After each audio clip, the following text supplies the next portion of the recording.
cross-country real estate update for RE/MAX. I'm Jane Johnston with the Briar Hill Group at RE/MAX Comox here in Victoria, BC. Why don't we all introduce ourselves? Stephen, why don't you go first? Oh, hi, everyone. My name is Stephen Lau from RE/MAX in Edmonton. I've been in the real estate industry about 13 years. I used to be a lawyer, hated my job and my life, and I'm enjoying real estate and the nicer people I deal with. So, Okay, awesome. Welcome, Laura. Hi, I'm Laura June. I'm from RE/MAX Little Oak Realty in Surrey in the Fraser Valley. I've been a realtor now for over 15 years and I love helping people. I love what I do. Awesome. Christian. Hi, Christian Twomey from Calgary, Alberta. Great market here. Awesome opportunities in Calgary as usual, and looking forward to the update across the country. Awesome. Okay, Andy. I'm Andrew Fielding with RE/MAX Twin City, fielding.com here in Kitchener, Waterloo. I've been in business for about 12 years. Okay, and John.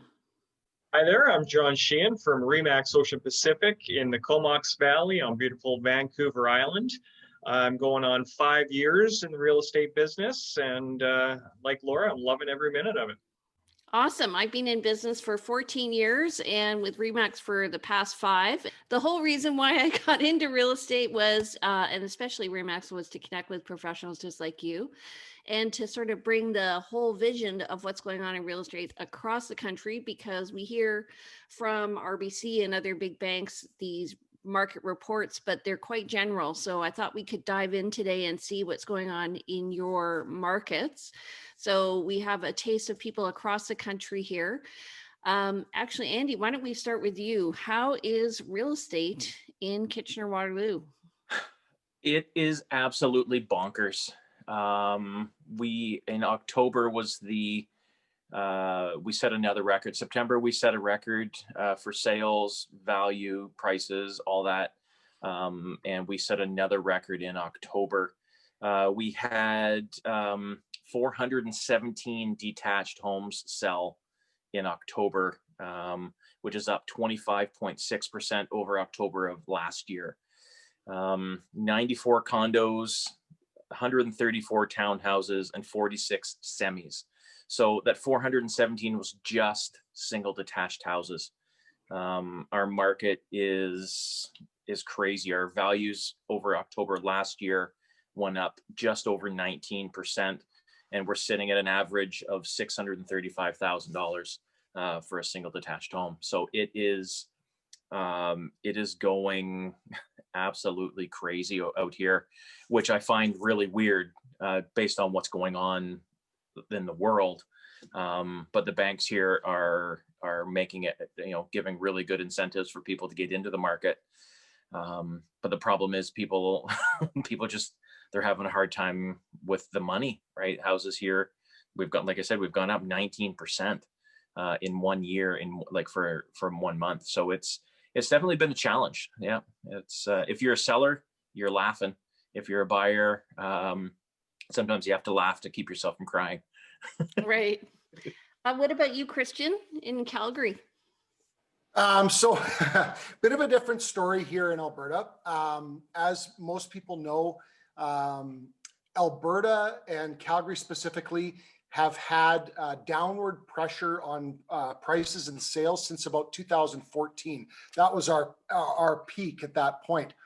So 2019, last year, was a pretty rough year, looking at about the 5th year of downward pressure on the market. This year we started out with, of course, the COVID, but the market has been phenomenal. We don't really have a pulse on why. We had some pent-up demand after, the quarantine kind of lockdown period. And now these interest rates are really moving things along. But when we compare it to 2019, we're way above. Our prices are up, generally speaking. Single-family detached homes have actually moved into a balanced market. And we haven't seen a balanced market for, 5-6 years at this point. But single-family detached homes are firmly in that zone right now. It's very interesting here what's going on. You know, we're hearing reports from, you know, Vancouver and from Toronto where their prices have gone, you know, skyrocketing, or what Andy just said there, you know, 19% up year over. We're certainly not seeing that. We're up, you know, about 1.5%, but 1.5% is a long ways from downward pressure. So we're quite happy here right now. We're certainly in that balanced zone, and it's a lot safer right now. People are feeling a lot easier with the real estate market. Right. I'm finding here that there's a move from condos and townhouses to single family homes, and that the prices that have gone up have been at the higher end as opposed to the lower end. Like our lower end has come up now. And so even just to get into the housing market in Victoria, it's around $7.99. Oh, What wow. what about you, John? Yeah, you know, very similar, Jane. You know, Vancouver Island in a whole, I think just it went gangbusters. Comox Valley,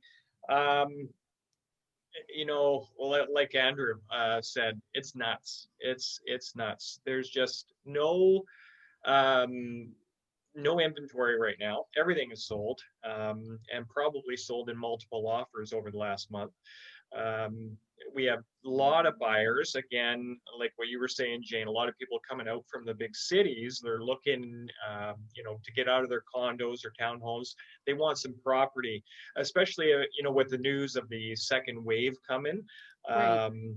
You know, they're thinking, oh, do we want to be stuck in this condo now for the next 6 months to a year? So yeah, it's putting the pressure on single family homes, and there's just nothing available right now. I would say the average price for a single family home in Comox is about $665 right now, and that's up about 17% over last year. What's happening for you, Laura June? You're in the lower mainland.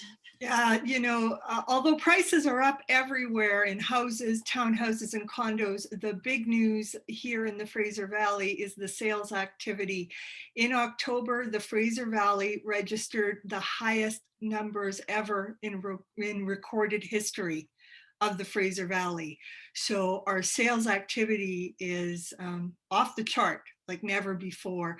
We're still in a strong seller's market. We see a 40% sales ratio pretty much in all the markets.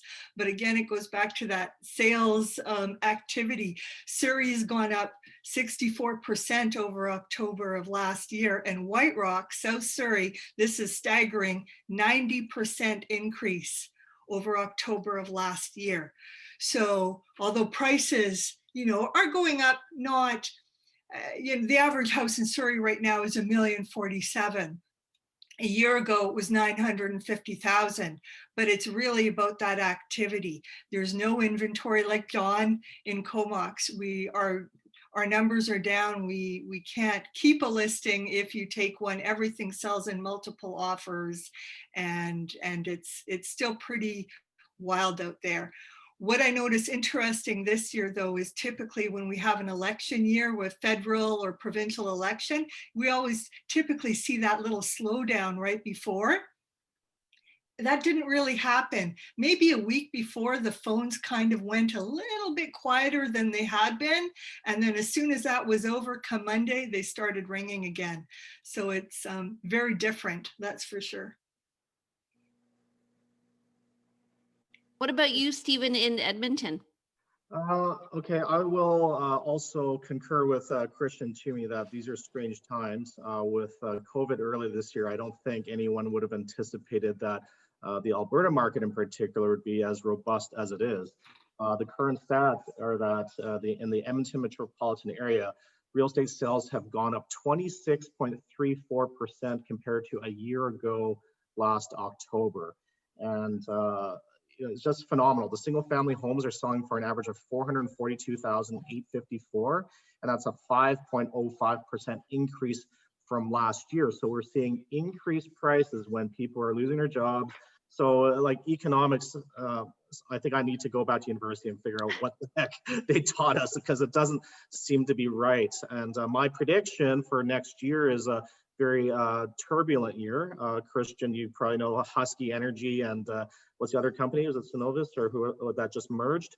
A lot of oil companies now are combining resources and they're laying off people because they want more efficiencies, because they're anticipating with the Gateway XL pipeline might be kiboshed by Joe Biden. And so basically we need economies of scales, and a lot of smaller players in the oil field are going to be feeling the brunt of that amalgamation. So Calgary has been fairly weak since 2014, as Christian has said, on the pricing and downward pressure, but for some reason COVID has kind of caused a bit of a bounce back. And I think a lot of people now, maybe you have an extra 50,000 a year, instead of going on holiday to Hawaii, you're spending it on your house. And I think part of the real estate market is due to the fact that people need to do webinars, Zoom meetings, whatever, and kids are home studying. So you need 3 rooms in a big house to do all that and not step over each other. So I think people here are appreciating size. And people I notice who are older, they're taking a chance in living, going to acreages, just leaving town and say, you know what, I want to enjoy my last 10 years in peace and not pick up COVID and end my life early. So anyways, that's some of my insights. Okay, so in Victoria, we had 474 units, single family units sold. Normally we have those overall. The total number of sales was actually 935 homes. So we are up 69.9% over last year in terms of the volume of sales. We're down 9.2% from September, which is normal because we tend to go down as we get closer to Christmas. Our average house price is $1,037,000, which is an interesting thing because with the rules, CMHC, you're not allowed to get any insurance on your mortgage if you're over $1 million. So this is going to cause a lot of pressure for people to price just under $1 million so that they can attract those buyers. And what's interesting to me was the median price was $890,000, even though the average price was $1,075,000. And so what that says to me is that there is pressure on the higher end pulling up the average sale, but the median tells me where the market is, and that really is still below $1 million, which is a good thing. So, and we're also seeing more sales in homes. As I said, 50% of those sales, over 50%, were in single family homes. Normally it's not quite so desperate. And we're seeing a lag in the condo sales. And what I'm anticipating is going to happen, because I have 2 condos for sale right now and they're kind of languishing on the market, is that we'll have a bit of a slingshot effect. So as we go further and the housing stock is all absorbed and people start moving back into condos, we're going to start to see condo sales come up, but we're not there yet. Townhomes, single family homes, and half duplexes have been doing very well, but condos not so much. I think it's because of shared space. What do you guys think? Well, 100%. We're all working from home now. I have a college student, 2 of us working from home, and we're all online at the same time. It's different, and we're all needing our own corners. I've also noticed where before everyone wanted that open floor plan. Now I'm seeing people say, no, I want walls. I want a closed-in kitchen. I want that. So it's funny how just taste has even shifted, what people are looking for. Yeah. John, are you finding more people are moving out to the country, like Comox, like to rural areas? Is it just on fire up there? It is. Yeah, it is. I'm not seeing, we're seeing a lot of mainlanders coming over. We're seeing a lot of people coming up from Victoria. We're seeing a lot of people trying to come up from the States. We field calls from the US, daily. As soon as the borders are open, they say they're coming up. But yeah, as for getting out to the country, people like the idea. But what I found is once they, see the, the 5 or 10 acres, then they realize, well, that's a lot of work. Maybe we'll just get a nice house and a nice property in town. Yeah. So we see a lot of that. So we start touring as I said, they like the idea. We start touring that, but then they quickly realize that, acreage isn't all that glorious either, right? So, Right. but again, there's nothing for sale. So, yeah, there's nothing to tour at this time. People are afraid to sell because Right. where are they going to go? It's a self-fulfilling prophecy, right, you guys? Yeah. Yeah. Kristen? One of the interesting things, Jane, that we're seeing here in Calgary is, when you're looking across the country and we're talking about the average sale price at 800 or average sale price of $1 million, we're seeing now in Calgary a lot of buyers coming from away, so from Toronto, from Vancouver, Fraser Valley, the island, and they're coming back here now because their employees are buying homes at 50 cents on the dollar. Our average sale price is, $480, where, we're talking about these 800 plus numbers or 900,000 plus numbers. So we're seeing that. We're seeing all of a sudden now a lot of tech companies come back to Calgary or come to Calgary to set up shop. And they're toting with them, 10, 20, 30, 40 different employees that are coming back into the city now.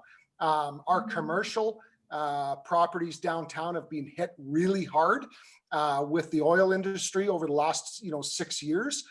So there's great vacancy downtown for commercial, and we're seeing now those spaces start to get filled up by different companies, whether it be tech. We've got a whole bunch of warehousing on the north end of Calgary. We're seeing a bunch of different stuff that we haven't seen before. And it's quite exciting because, we're not getting the thousands of employees, but we're getting the smaller numbers, but they are coming here. And a lot of it's just lifestyle choice for the ownership and for the employees, where they're buying single family homes at so much of a better value. Yeah, I can see there's a need for a shift in the type of economy that you have, because I think the reliance on oil is 100% on oil is just not going to be feasible over the long term. Yeah, I have lots of clients who want to move to Alberta, so I'll be contacting you guys shortly. Oh yeah, and that's true. They're all talking about moving to Alberta, Saskatchewan, Manitoba, where you can cash out here in the Fraser Valley, a townhouse, and go buy a house there and still put money in the bank. So 100%. Yeah, we've seen it lots. When we were booming here up till 2014, especially back in the days when it really peaked, we kind of doubled overnight in 2005. What we were seeing back then was a lot of people, typically Alberta has a lot of Maritimers out here. And we saw a lot of them, just kind of go, okay, my house is doubled.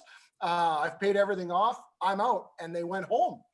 We saw that quite often, back in those days. So I'm sure you guys have the same phenomenon right now where you are. Is they've made huge money on their home and they can just go, okay, I'm out. I'm going to go see mom back at home or whatever, Yeah. Andy, are you finding that people are moving from Toronto to KW? Yeah, I would say of the past, my last 5 listings, we were getting, we're holding offers and all that stuff, which I'm not sure if people are doing across the country. We're getting, one of them, actually 4 of them, I had 44 showings each in 3 days, minimum 10 offers. And I would say 90% of the offers were from Toronto agents. The Toronto housing market is crazy. Their downtown condo market is hurting a little bit right now. But yeah, we're getting Toronto, Milton, Mississauga. Kitchener, Waterloo's in a pretty good spot. We're an hour and change from Toronto, an hour from London, a couple hours from Detroit, Buffalo, stuff like that. So we're pretty central. We have the transit infrastructure to, get into Toronto pretty easily by train and bus and stuff like that. So yeah, we're getting the Toronto buyers and the Milton buyers coming this way. And it's making it really hard for local buyers because, you know, they're like somebody had said, they're cashing out in Toronto. You know, what you can spend on a property here, you can bank a bunch of it, but sometimes they're not even doing that. They're just coming in with a big bag of cash and, you know, kind of kicking the door down saying, here you go. And, you know, it's becoming a challenge, you know, because people aren't even waiting to offer dates anymore, right? We're getting the bully offers, and, you know, it's causing the local realtors to kind of say, hey, you know what, this is what's going to happen. So let's find out what your max is, and you get one shot, and let's try to make it, let's go in early and maybe, you know, shed a little tear and see if we can pull at the heartstrings a little bit, because it's becoming very difficult. You know, we have a lot of technology companies here. We have Google, and we have a whole bunch of these startup companies that are here for good reasons. Google just, I think, announced a couple months ago that they're not pulling their employees back into the office until like mid 2021, if not longer. And Google's in the process. So we have a huge Google office here in town, and they take up probably 2 or 3 blocks in the downtown core, and that building's now sitting empty. So, you know, like Christian said, you know, there's a lot of great opportunities in the downtown core for commercial. However, I think the commercial companies are starting to realize, wait a second, we can provide a better solution for our employees and pay them more and give them more opportunities.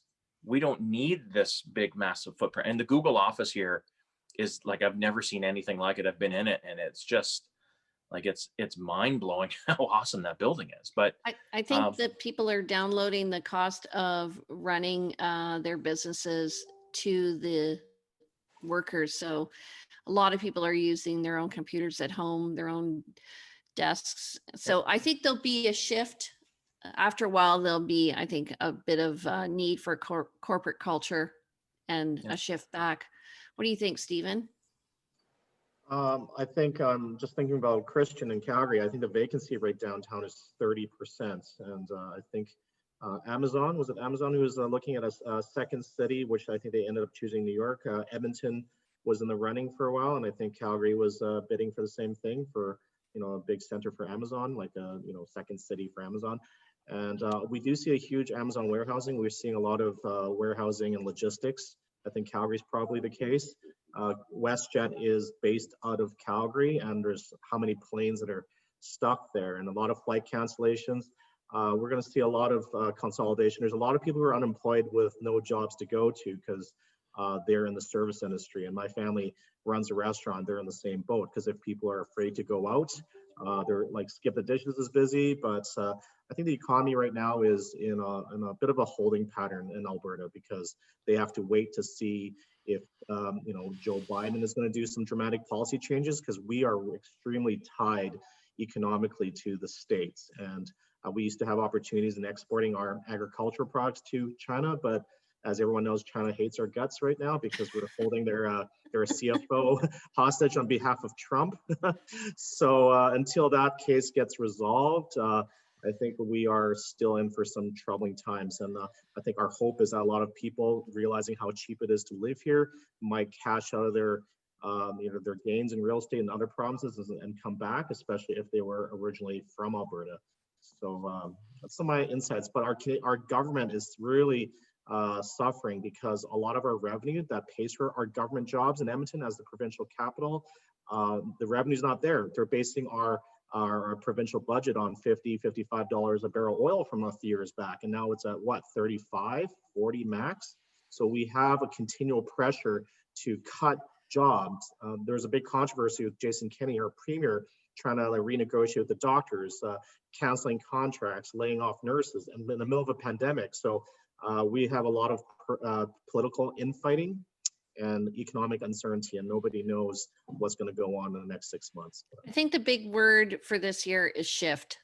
Like a lot of people said pivot, but I think it's shift. I think we just need to shift our mindset and really come up with a different solution. I talked to a lot of people During April and May and June, we did almost 60 episodes of interviews with local business owners, and they just changed their mindset. There were some people in the restaurant business who went under, and other people who became grocery stores and provided services to people. There's one company calls it take and bake. So he provides the meal and people take it home and bake it. And he's like one of the award-winning chefs of the city. Wow. So I think that there's opportunity, whenever there's a shift, there's an opportunity. So Christian, are you finding people are adapting in Calgary? Adapting to the market? Yeah. Adapting to changes, like you're saying that there's a different industry coming into your city. Are you finding that are people also moving out to the country? So I got to unpack that a little bit. So there's a few questions in that. So first of all, the idea of shift, and specifically, I'll just talk about the oil and gas industry in Alberta. There is some shifting that's happening. They're going to, much cleaner and greener and all that kind of good stuff, which we all can agree is fantastic. However, to shift completely out of that industry into other industries, when you're talking about the mass of the oil and gas industry in Alberta, that shift's going to take a long time. Mm-hmm. We're not driving a speedboat here and we can just deke around and go into tech or whatever. We're going from thousands and thousands and thousands and thousands, hundreds of thousands of jobs to tens and 20s and hundreds. The shift is slow coming. Right. However, speaking directly to housing, the shift here, I think, is you guys have kind of talked about it a little bit. We're seeing the same thing. We're seeing, dens. People really need that office space or an extra bedroom with light, I'm often hearing. So not something like stuffed into a basement with a little tiny window. They want to have some natural light into that space because they're going to be working in there all day long. That's common. We're seeing that all the time right now. The other thing that we're seeing the market shifting towards is we have a number of, especially down in the south end where I am, they're man-made lakes. So a developer would go into an area, dig a lake out, build a big bloody hill out of the excavation, and it becomes a park, and they build houses all around the lakes, and there's lake access pathways and all that kind of stuff. We've seen a huge drive this year to lake homes and to lake access homes. And really the reason for that is that people are saying, okay, in the next year, 2 years, 5 years, whatever this is going to be with COVID, how long are we not going to go to Mexico or not going to go to Hawaii, where we're going to have to, figure out what we're doing here at home? So they're buying. No, I think we've lost him. He talks too fast. It's funny what he was saying. I think, it's you can't get a hot tub or a swimming pool cover these days because people are creating that vacation spot in their homes, exactly to expand on what he's saying. If you don't have the space, they're doing smaller things, but they're doing it at home and spending the money there. I find too, the RV industry on the island has just exploded. The boats industry. I have a friend who's in the, what's it called when he's a boat broker, just totally gangbusters, really tired because normally there is an ebb and a flow, and they're not finding that there's any ebb this year. Welcome back. Hey. This mouth are moving. We're just saying the local recreational industry has really taken off, which is kind of surprising. And I find it kind of interesting. I bought a condo on the lake in Shawnigan in February, and then COVID hit, and I was like, oh my goodness. And I was trying to rent it out to earn an income, and nobody was interested. And then all of a sudden, just 100% occupancy. I was like, oh my God, I need to reserve time for myself. There's, I was actually talking to a friend of mine the other day. I play a lot of golf here, and I think the amount of income that the golf courses have made this year alone has been over $1 billion. So yeah, people are changing their focus for sure from you know, the things that they think they want to do to the things, okay, I can do this. You know, there's furniture stores here that sells decent furniture. Things are sold out for months. A friend of mine works at a locally owned hardware store. They're having the same issues. So people are taking that extra, like Christian and Laura June have said, taking those extra funds that they would normally travel with and turning those around and actually getting things done that they've been putting off for years, because trying to keep up with the Joneses, so to speak. And, you know, so, but yeah, when I heard $1 billion, I was like, wow, that's intense. I think that's where the shift is happening, is that it's going from people traveling globally to traveling locally.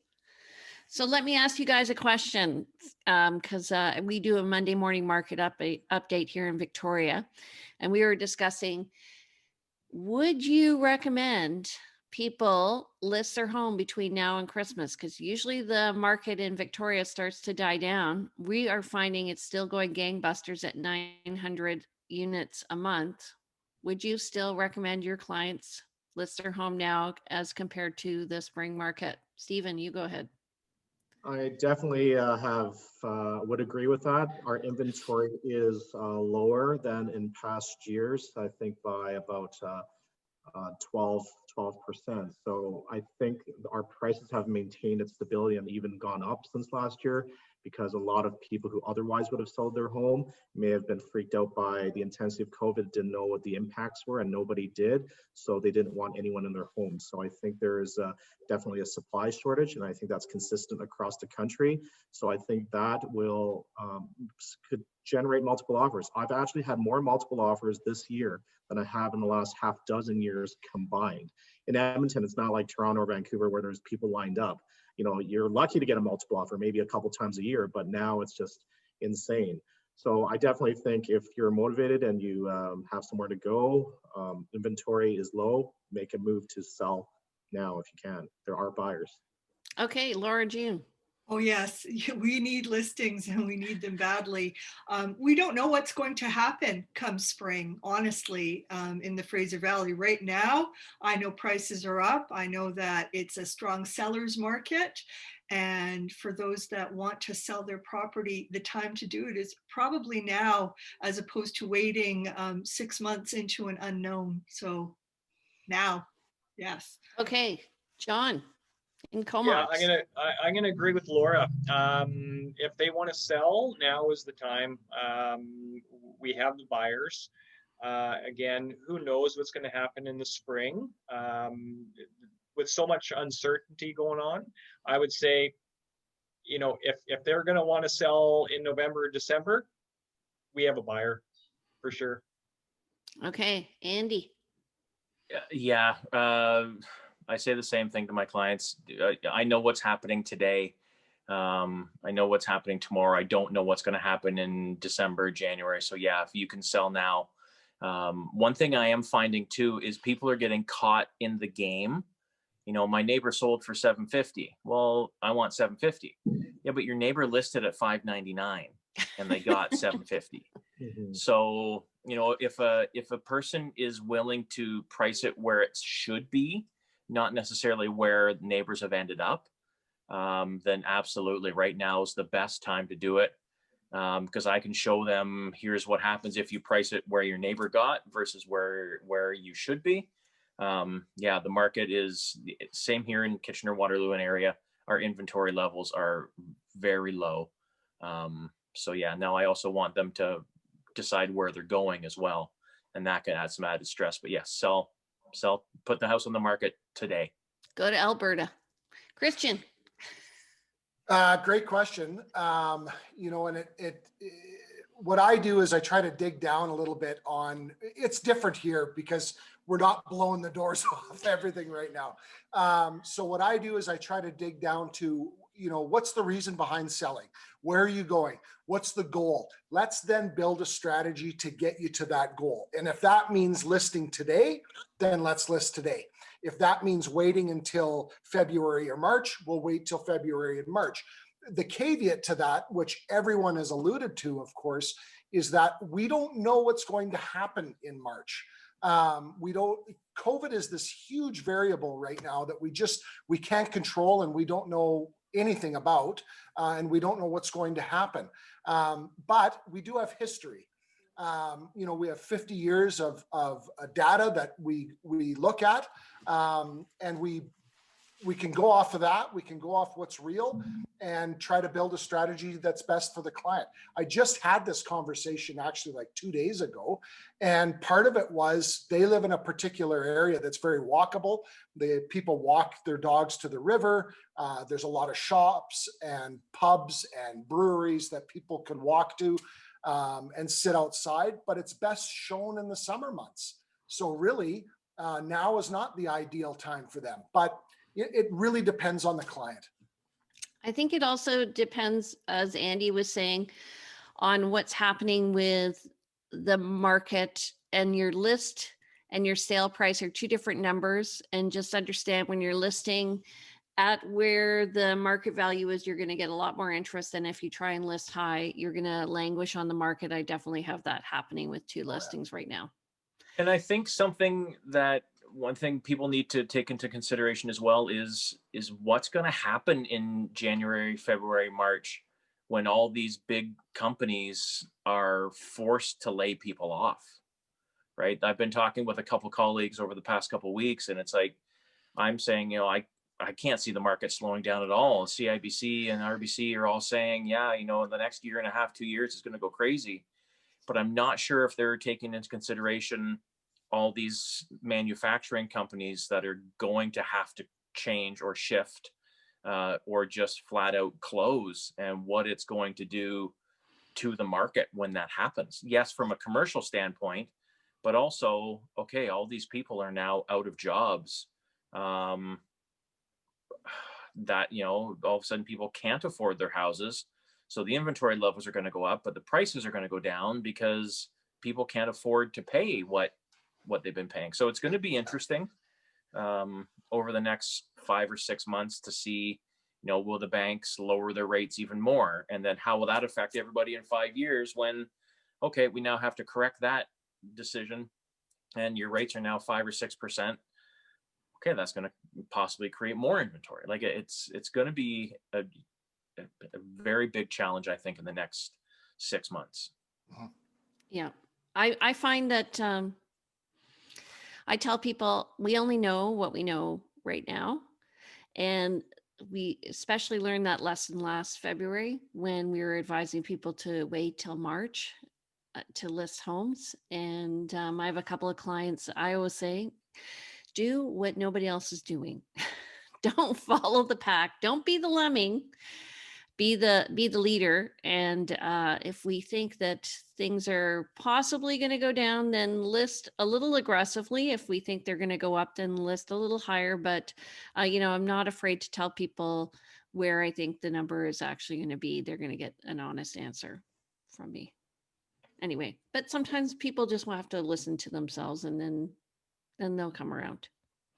All right, so parting words. We will be heading into Remembrance Day, and then following that, we're going to be heading into the winter holidays. Anybody got anything exciting happening? How are you going to be celebrating them, Stephen? I had booked a trip to Hawaii, but given what's happening with COVID, and I just realized the hotels are ridiculously expensive. I decided to rebook and go through Calgary. Christian will do lunch and spend a couple days in the spa in Kananaskis and in Banff. So we're gonna have an Alberta holiday. Awesome. What about you, John? Yeah, you know what? I've been meaning to go do some storm watching in Tofino. So I've been trying to do that for a few years. So I think this is the year. Yeah. Awesome. I hear it's crowded there. So book Probably. early. Yeah. Yeah. What about you, Andy? Well, it's about 20 degrees here today. This week has been fantastic, so I'm getting out and doing some more golfing. But my wife and I, like a lot of people, we like to travel. We're actually, I'm not sure when, but planning a trip to Alberta or BC. We have a young man in our house who is a very accomplished rock climber. So we're going to possibly do something with that. Not sure when or where, but we're shifting. We're doing family holiday over Zoom. We're sending gifts to family members. We'll have a Zoom party. So we're just trying to, focus on the important things, and that's being around family and being around our immediate family and being safe and healthy and respectful of everybody else, and supporting local and supporting Canada, and staying the course and just trying to be good. Awesome. What about you, Christian? Well, actually, this last weekend, we just spent a fabulous weekend out in Banff. It was awesome. Superb restaurants. They're doing a fantastic job in Banff. So when you're on the street, everyone's wearing a mask outside. You're wearing a mask inside all the businesses. They're sanitizing in and out. We felt super comfortable and super safe there. And Banff is just gorgeous. It's great to walk around and check everything out. Over the holidays, I think what we'll probably end up doing, we have a place in Radium, BC. Oh yeah, I've been there. Out by Invermere there in the Columbia Valley. So we'll head out there and see my brother-in-law, hang out with him a little bit, come back, and just stay close, tight, keep everything safe and comfortable, and that's about it. So yeah, we're looking forward to the break come Christmas for sure. What about you, Laura June? Well, Wednesday is Remembrance Day tomorrow. And after that, Christmas will explode at my house. It's funny because I happen to live in a neighborhood where they film all those Hallmark Christmas movies. We have on our community page, we have it's hilarious. We have a little game going on when they show one of the new movies. Okay, which house was that? Oh, that's the one over there. That's the one over there. So we kind of celebrate Christmas a lot all year. But this year we're going to be hunkering down at home. I'm all about the fuzzy blankets and the home cooking and all of that. So hopefully my grandbabies will be able to join us. That's my one wish this year. I just want us together. So let's hope that things improve. Right now things haven't been going great. So it's possible that may not happen, but my one wish is that we can be together. You guys are locked down right now, right? Yeah. We're not locked down on the island. Yeah. No. I'm locked down here. Yes, we are. My office actually sent out a memo yesterday where we had opened up that now we're closed to the public. So again, right now, so we are on lockdown in the Fraser Valley. It is quite serious, and yeah, mask up, everyone. Mask up. My new client appreciation gift. Perfect. I'm going to be giving my clients. The logo came out pretty big. I got them from Equip Gym in Sarnia. So very, very comfortable actually, and they give you a little bit of room to breathe, which is nice. We're going to be hanging around just our house. We have a large house, thank goodness. It was we bought it because nobody else wanted it. And as you can see, we have a lot of green outside, so we'll be spending time with family here and just hunkering down. All right, so hunkering down. So let's get together in January and see what goes on with the market. Are you guys okay with that? You bet. Absolutely. Yep. Okay, thanks so much for joining me today. It's been really great to see you, and I wish next time I see you in person, I'll give you a big hug. And a milkshake. And a milkshake, chocolate. Okay, everybody, have a great day. This is Jane Johnston with the Briar Hill Group at RE/MAX Camosun. Stephen?